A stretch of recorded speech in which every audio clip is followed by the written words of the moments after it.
last 5.5 minutes. Yes, yes.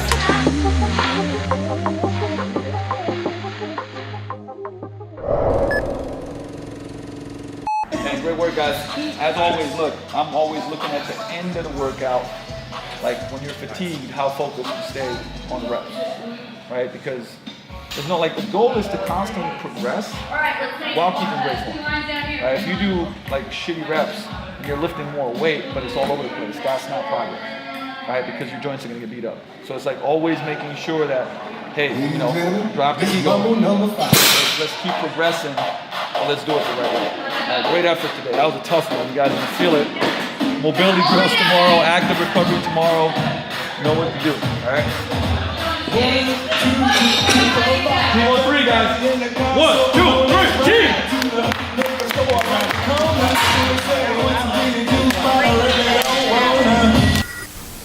So our premise, like our concept here at Vigor is essentially we have like 3 different levels of training. And all of those are just basically a delivery system to the results, pretty much. But foundationally, we have team training, and the concept of that, for me, you know, it kind of derived from, number one, like you had a lot of boot camps around, and I wanted to change the, you know, the name of boot camp, because for boot camp, like most people, I'd say, you know, think of it as like people yelling at them, getting beat down, and I have this, you know, philosophy that was taught by one of my friends, Martin Rooney.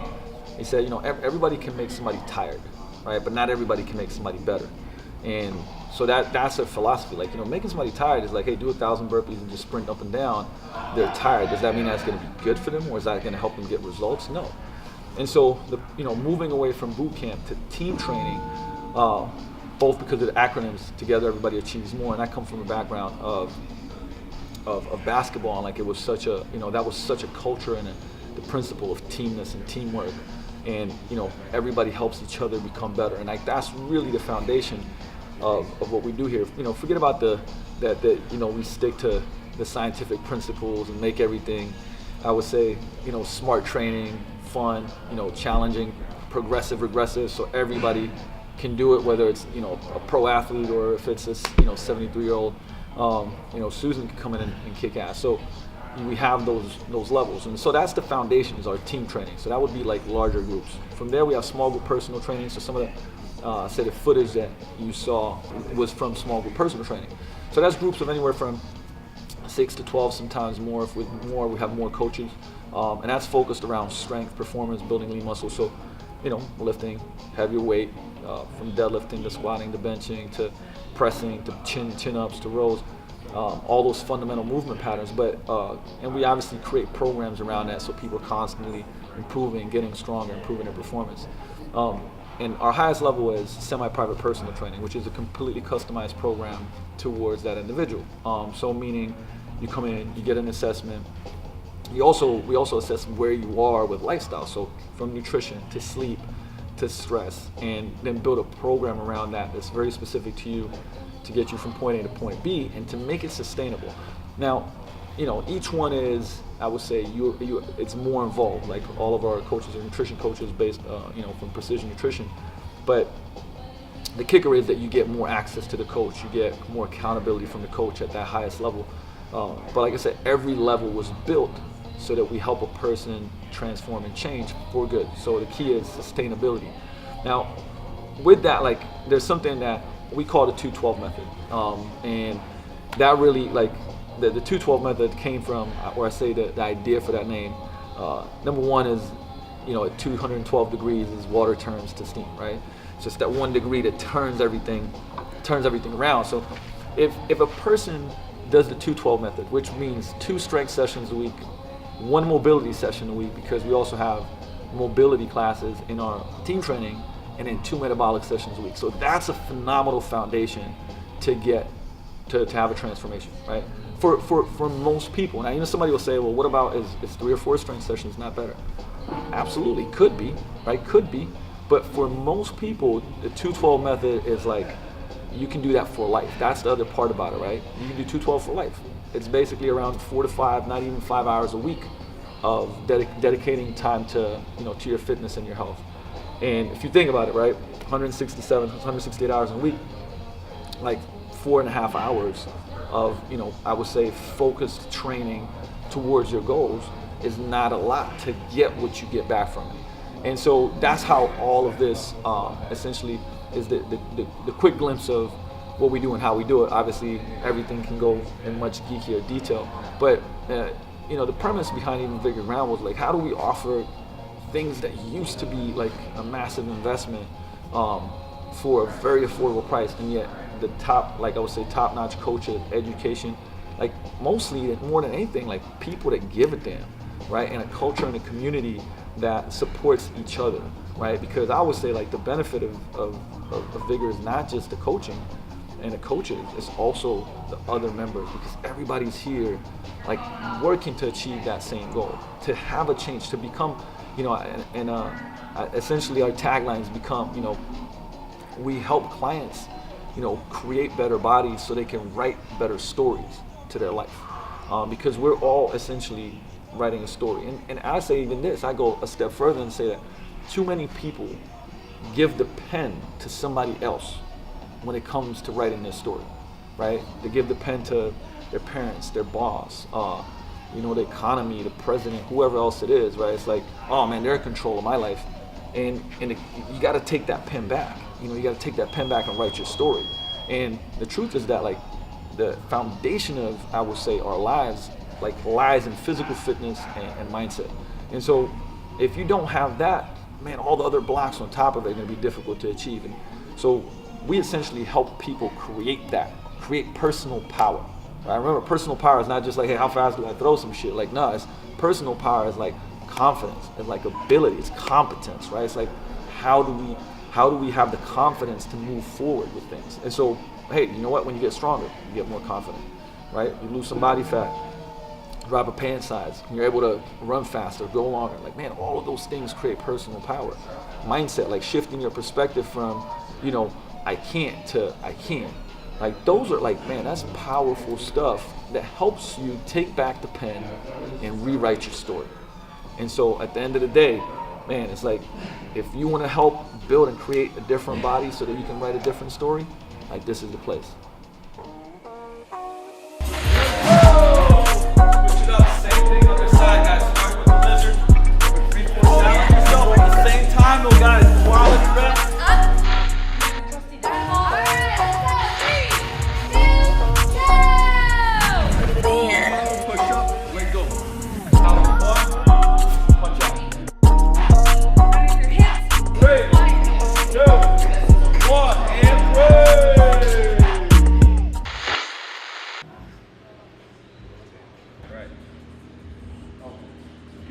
Corkscrew effect in the internal rotation. Gradually, smooth out. So what that is calling cards. There's something called, it's a method, FRC, function range conditioning. And essentially what it does is like, imagine that the most important thing is for your joint in a capsule to be able to move in its full range of motion and you're able to control the joint, right? So when you see people like training and stuff like that, so it feels, let's say he doesn't have good control of his hip joint, right? So he can't even get up here, completely rotate it and control it. And then all of a sudden, he's doing a squat, right? With a barbell on his back. Now we just proved that like he can't control his joint through full ranges of motion. He's putting a barbell on his back, squatting deep down and coming back out. Like his joints are getting beat up because it's not the muscles that are doing the work. So a big part of not only like every training session where we do with team training and stuff like that, Theo actually runs we call it MR squared. So it's like mobility, resilience, recovery. So we're doing a lot of mobility training so that people are able to control their joints in a full range of motion in a healthy way. And the only way to do that, like you can't rush it. Like this is actually true mobility training, like what you guys saw, like one rep, like making you want to like, go home with your mama and shit. But Theo, talk a little bit more about like the premise of how we do our MR squared classes, because it's a little bit different. I feel like you have to be able to incorporate this, but also make it fun, to where people keep coming back, right? Yeah. So I mean, just to kind of go off that is, not only to train in full range of motion, but to control end ranges. So you heard us talking a lot about irradiating tension and backing the lat and stuff like that. So when we're doing the shoulder work, we're making sure that when we're creating tension and we're using another tool that we can squeeze to create that tension, that we're using all of the muscles around the shoulder in order to stabilize through that full range of motion, but especially in that end range of motion. So a lot of limiting factors for people, especially when pressing up overhead, right, is that control here. So end range is where a lot of people are going to get hurt. I mean, right? So we have to be able to control that. So we spend a lot of time in those areas during those classes. And just to give an example of end ranges, because I think that'll help people, right? So it's bicep curl, right? End range is either here or it's all the way up here, right? And like if a person got injured, they'd be most of the time it's at an end range. You don't get injured here where you're the strongest. Same thing with the hip, right? Like you don't usually get injured in a range that you've strengthened. It might be some weird shit like where you're running and sprinting and it's like you're here, right? And so when you see us doing certain drills where we're in like funny positions and doing stuff like this and rotating, doing these things, like it's because we're trying to like build control in those end ranges. When you bust a shoulder, it's not here or here, it's usually here.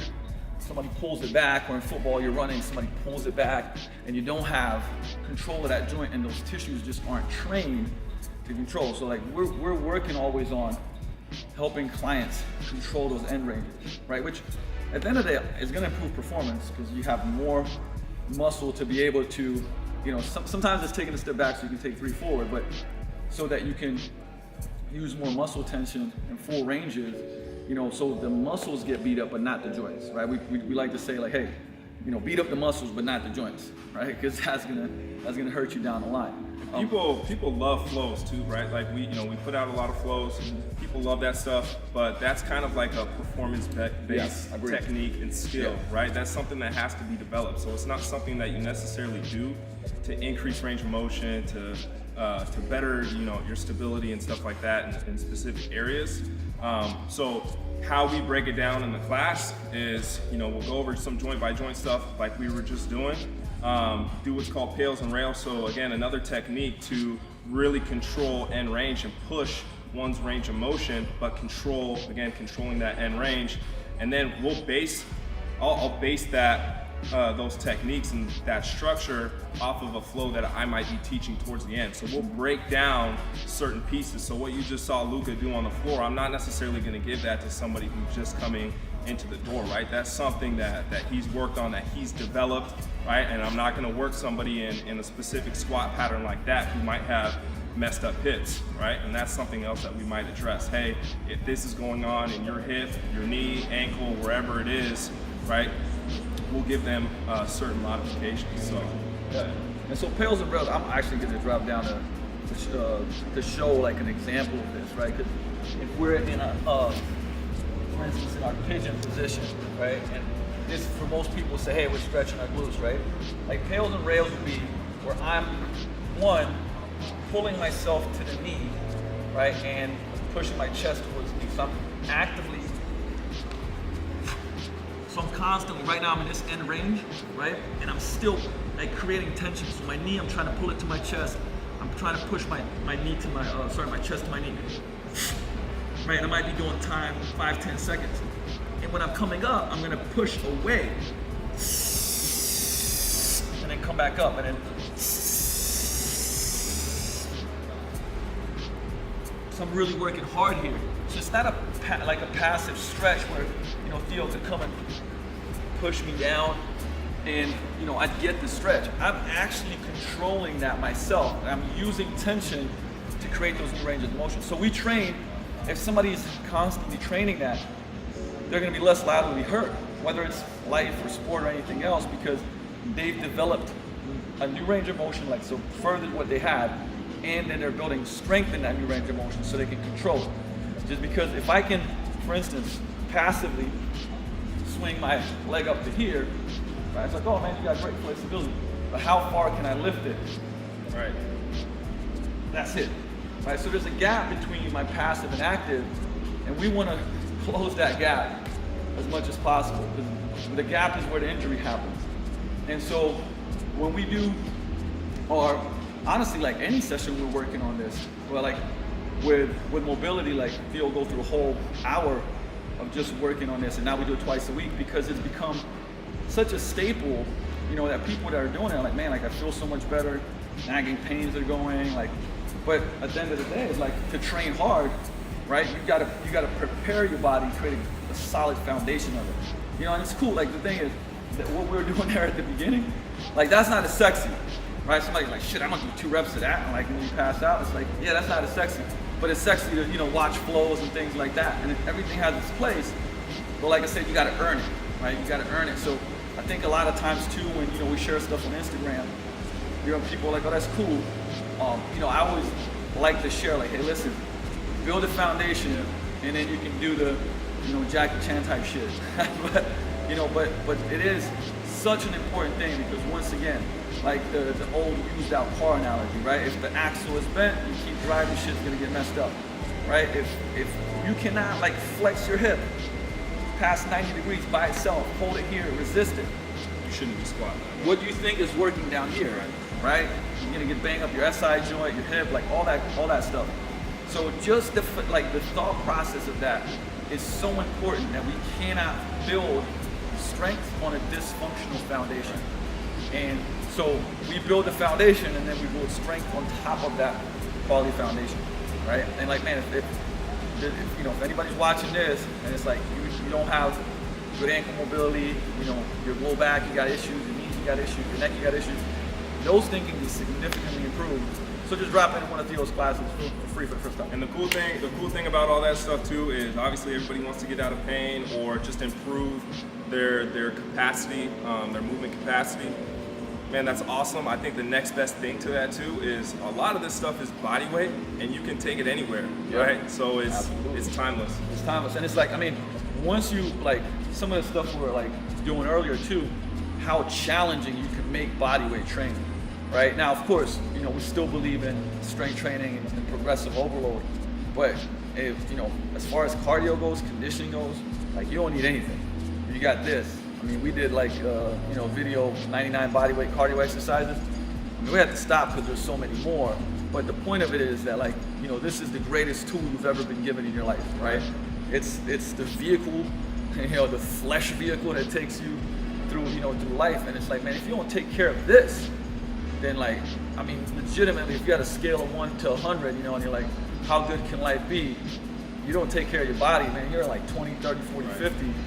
All of a sudden, like, man, you know, you take care of your body, from the nutrition to the mobility to the strength training to the conditioning, and like whatever your goal is, like life becomes better. You can do more shit, you feel better, you're more confident, your hormones work better, your sex is better, shit. Like, I mean, like, let's be real. Like, all of those things improve, and it's like that is the foundation of life. You know what I mean? So take care of it.